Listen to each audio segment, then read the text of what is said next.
Well, our next guest on the program has worked out a way to deliver food to those in need, starting in her home city of Atlanta, which is in the south of the country, in Georgia. Jasmine Crowe is the founder and CEO of Goodr, and her company is leveraging technology and data to help businesses reduce food waste and redistributing excess food to those who can better use it. Jasmine, we're very excited to have you on the program. Thank you for coming on. Thanks so much for having me. Now, tell me, first of all, you started Goodr with an app, which I believe you developed, and it's grown from there. Now, how did you develop the app? Well, the idea for Goodr came to me after years of feeding people that were experiencing homelessness, actually living on the streets. A video of my work went viral on Facebook, and I woke up one morning to just millions of views and thousands of comments. And among the comments, people kept on asking me who donated the food, and the truth was nobody. I was couponing, I was taking donations, cooking all this food myself, so I started to think if I could get this food donated, imagine how many more people I'd be able to feed. And so I go to Google, I research what happens to excess food, and I learn about food waste. And I became extremely upset that in a country as rich as America, with so many people going hungry, we are wasting billions of pounds of food. And that's really where the idea for the app came from. I originally created it to be almost a reverse Uber Eats or DoorDash, where when businesses had extra food that they couldn't sell, they could request a pickup, and we would get that food picked up and delivered to a local nonprofit organization. Let's talk about that a bit more, because I want our viewers to understand you are a proper business that makes a profit and employs people. You're not a charity, it's a proper business, but most of all, you are a technology business, aren't you? How do you actually do it? How do you get the food in using the app and then distribute it to people who need it? How do you do that? I mean, yeah, just as simple as we request food to be delivered to us, businesses request us to pick up their food. We have a network of logistics partners. We have drivers in over 200 cities, and the food gets picked up and then delivered to one of our nonprofit partners.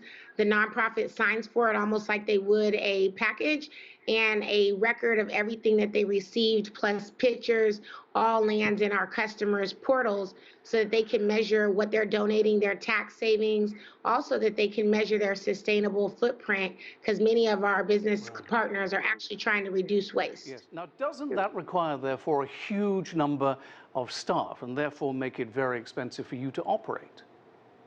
No, not at all. I think one of the smart things that we did is we realized that there were already a large number of people that were in this kind of shared economy space, using their own vehicles, using their own trucks to actually pick up gigs. And so Goodr really does work in that gig economy, where we find people that want to do the right thing, that want to stop hunger, that want to reduce waste, to join us as drivers or partners, and they actually deliver the food for us. So while we do have a staff, we are really leveraging the thousands of drivers that are already out there and providing greater opportunities. So think of it, to help you understand, think of it like Uber and Lyft, but bringing food in and then redistributing it. That's the best way to think of it, right? That's the best way to think of it. Now, you started in 2017 in Atlanta. Where else are you operating at the moment? Currently, we're operating in Dallas, Texas, Denver, Colorado, Los Angeles, California. We also have operations in several cities in New Jersey, Philadelphia, Washington, D.C., the whole DMV area. So D.C., Maryland, and Virginia, Orlando, Charlotte, North Carolina, New Orleans, Chicago, and then, of course, Atlanta. Well, I was going to say, is the business scalable? And I think you've just answered that question. But also, it's fair to make the point, isn't it, that actually the business works well where there are a lot of people. It might not work so well in a truly rural state like Montana, for example, presumably. Presumably, yes. And what we do realize that hunger exists in every state. So we are developing new technologies, but also new systems. We do a lot on the hunger relief solution side, where we work with cities and governments and help them rethink how hunger is being solved in their area. So we are operating and popping up a lot more of our services and operations in other locations. And you should see rural coming up soon.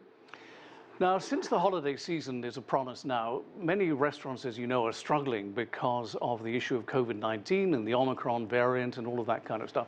Has that in any way dented your business model? Because I know you pick up from all sorts of businesses, including airlines and, in fact, wherever food is eaten. But I think the main source for your food is restaurants. Now, if people are not going to restaurants, is that hobbling your business a little bit?